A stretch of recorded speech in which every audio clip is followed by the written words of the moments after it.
My cousin stole my business idea and made millions while I struggled to pay rent. 5 years later, I walked into his office as his new boss and fired him on the spot. Growing up, my cousin Derek and I were close. We did everything together, went to the same schools, hung out on weekends, told each other everything. When I came up with a business idea in my early 20s, he was the first person I shared it with. I trusted him completely. 2 months later, he launched my exact idea under his own name and cut me out entirely. Everyone said I should let it go. That family was more important than money, but I didn't let it go. I built something bigger, and when his company started failing, I was the one who bought it out from under him. Derek is my dad's brother's son. We're the same age, born 3 months apart. Our families lived in the same town, and we saw each other constantly. Birthdays, holidays, random weekends. We were more like brothers than cousins. Everyone always said we were inseparable. We both went to the same college, different majors but same school. We'd meet up for lunch, study together, go to parties. Derek was studying business. I was doing computer science with a focus on app development. I was really into tech and spent most of my free time coding and building small projects. In my junior year, I came up with an idea for an app. It was a scheduling platform specifically designed for small businesses, something that would help them manage appointments, send reminders to clients, handle payments, all in one place. I'd been working at a local salon part-time and saw how much they struggled with their current system. I thought if I could build something simple and affordable, a lot of small businesses would want it. I spent months researching, looking at competitors, figuring out what features were needed, sketching out designs. I was really excited about it. I thought this could be something big, something that could actually turn into a real business. I told Derek about it one night when we were hanging out, showed him all my notes and mock-ups, explained how it would work and who the target customers would be. He seemed really interested, asked a ton of questions, said it sounded like a great idea. I trusted him completely, so I told him everything, every detail, every feature, every plan I had for launching it. He said I should start working on building it as soon as possible, that if the idea was good, someone else might think of it too. I agreed. I started coding the first version that same week, but then school got busy. I had exams and projects, and I was still working part-time. Building the app was taking longer than I expected. Derek kept checking in, asking how it was going. I'd tell him about progress and problems I was running into. He was always encouraging,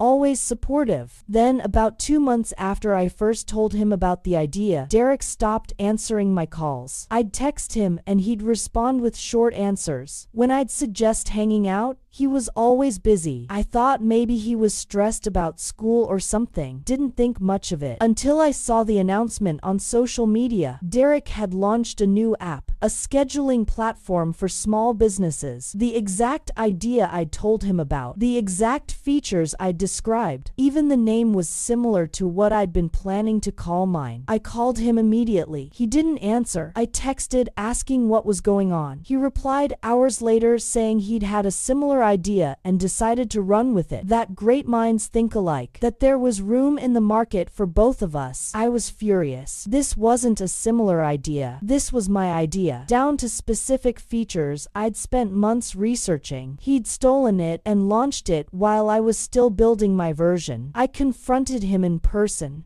showed up at his apartment, demanding answers. He acted like I was being crazy. Said lots of people have similar ideas, that he couldn't help it if we'd thought of the same thing, that I should be happy for him instead of being jealous. I asked about specific features that I'd designed, things that weren't standard in other apps. He said they were obvious solutions, that anyone would think of them. I told him I knew he'd stolen my idea, that I'd shared everything with him in confidence. He got defensive, said I had no proof, that I was just bitter he'd launched first, that maybe I should have worked faster instead of complaining. I left. I was shaking. I was so angry. But he was right about one thing. I didn't have proof. I'd shared my idea verbally. I didn't have it documented anywhere, that I'd told him first. It was his word against mine. Derek's app took off. Within 6 months, He had thousands of users. Small businesses loved it. He got written up in local business magazines, got funding from investors, hired a small team. Everything I'd dreamed of doing with my idea, he was doing. Meanwhile, I'd stopped building my version. What was the point? He'd already launched, already had users, already had funding. I couldn't compete with that. I was just a broke college student with a stolen idea. My family found out what happened. I told them hoping they'd be on my side.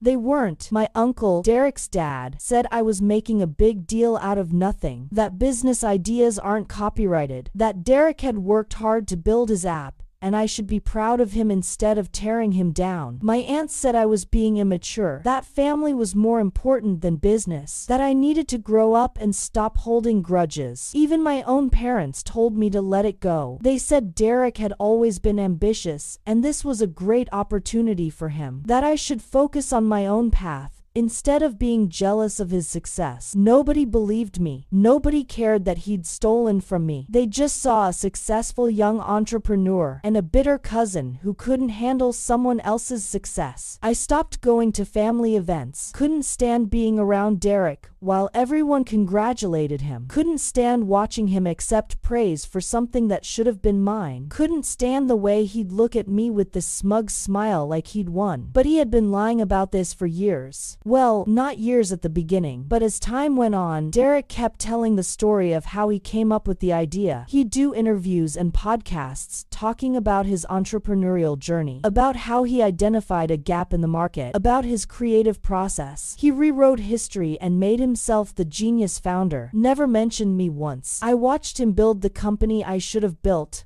watched him make the money I should have made, watched him get the recognition I should have gotten, and there was nothing I could do about it. Or so I thought. About a year after Derek launched, I graduated. I was bitter and angry, but I needed to move on with my life. I got a job at a tech company doing app development. It wasn't glamorous, but it paid well. I was good at what I did. Really good. I got promoted within a year. Then again, a year after that. I was climbing fast. Meanwhile, I was saving every dollar I could, living cheap, barely spending money on anything except necessities. I had a plan forming in my head, a long-term plan. I also started building side projects, apps and platforms for different industries. Some failed, some did okay. One of them, a project management tool for construction companies, took off. It wasn't huge, but it was profitable. I sold it to a larger company for a decent amount of money. I took that money and invested it, bought some successful apps from other developers who wanted to cash out, built a small portfolio of tech products. I was slowly building my own empire while working my day job. I had no idea the full extent of their betrayal, not just Derek's but my whole family's. About 3 years after Derek launched, I found out through a mutual friend that Derek had been telling people he'd bought the idea from me, that I'd tried to start the app but couldn't figure it out, so I sold him the concept for a few $1,000s. Complete lie, but it made him look good, made it seem like he'd helped me out, like I'd been compensated fairly. When I found out, I realized Derek wasn't just a thief. He was a liar who'd rewritten the entire story to make himself look better, and my family had believed every word. That's when I decided I wasn't just going to succeed. I was going to destroy him. I spent the next 2 years focused on one goal, building enough wealth and connections to take Derek down. I sold more side projects, made smart investments, networked with people in the tech industry, joined investor groups, built relationships with venture capital firms. By year 5, I had enough money and influence to make moves, real moves, and Derek's company was struggling. The market had become saturated. Bigger companies had launched competing products with more features and better marketing. Derek's app was still doing okay, but growth had stalled. He'd overhired during the boom years, and now he was burning cash trying to maintain the team. Revenue was flat. Investors were getting nervous. I'd been watching all of this from the outside, waiting for the right moment.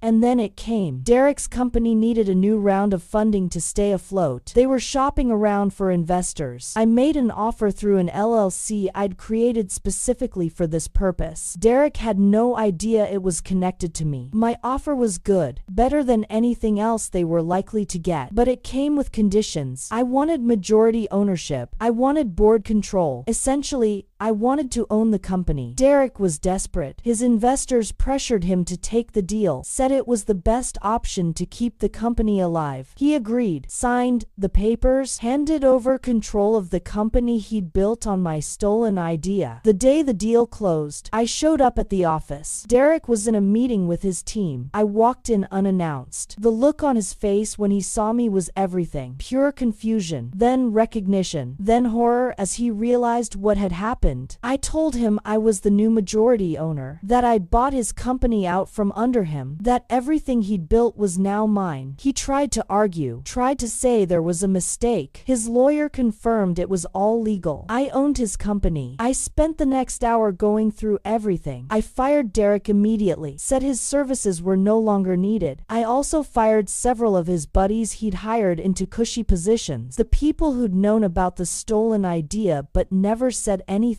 I kept the employees who were actually good at their jobs. The developers, the customer service team, the people who'd built real value into the company. I restructured everything, cut unnecessary costs, refocused the product strategy. Word got back to my family fast. My uncle called screaming about how I'd destroyed Derek, how I'd stolen his company. The irony wasn't lost on me. I told him Derek had built that company on a stolen idea and karma had just caught up with him. He hung up. My parents called asking what I'd done. I explained everything about how I'd spent 5 years building wealth specifically to take back what Derek stole, about how his company was failing and I'd saved it while removing him from it. They didn't know what to say. Derek tried to fight it legally, claimed I'd defrauded him somehow. His lawyer told him there was no case. Everything was legal. I'd made a legitimate business offer and he'd accepted it. He had no recourse. Within 6 months, I'd turned the company around, fixed the bleeding, refocused the product, started growing again. I rebranded it under a new name, removed Derek's name from everything. He became a footnote in the company's history, a founder who'd been bought out. I ran into Derek about a year after I took over. He was working some middle management job at a different company. He looked tired, beaten. He saw me and looked away quickly. Didn't say anything. I didn't either. There was nothing left to say. My family eventually came around, not because they felt bad about what Derek did, but because I'd proven I was successful, that I'd built something real. They respected success even if they didn't respect how I'd gotten it. I don't have a relationship with Derek anymore. We're not cousins in any meaningful way. We're strangers who share DNA, and I'm fine with that. The company Derek built on my stolen idea is now worth 10 times what it was when I bought it. I have expanded it into new markets, added new features, built partnerships with major players in the industry. It's everything I dreamed it would be back when I first had the idea in college. People ask me if I feel bad about what I did to Derek. I don't. He made a choice to steal from me, to lie about it, to profit from my work while I struggled. He gambled that I'd never be in a position to do anything about it. He lost that gamble. What I learned from this is that revenge isn't always loud and dramatic. Sometimes it's quiet and calculated. Sometimes it takes years. Sometimes the best revenge is building yourself up so high that the person who wronged you has to watch from below. I also learned that family doesn't mean loyalty. Blood doesn't guarantee someone has your back. Derek was family and he stole from me without hesitation. My family took his side because his success reflected well on them. Real loyalty is earned, not given because you share genetics. If someone steals from you,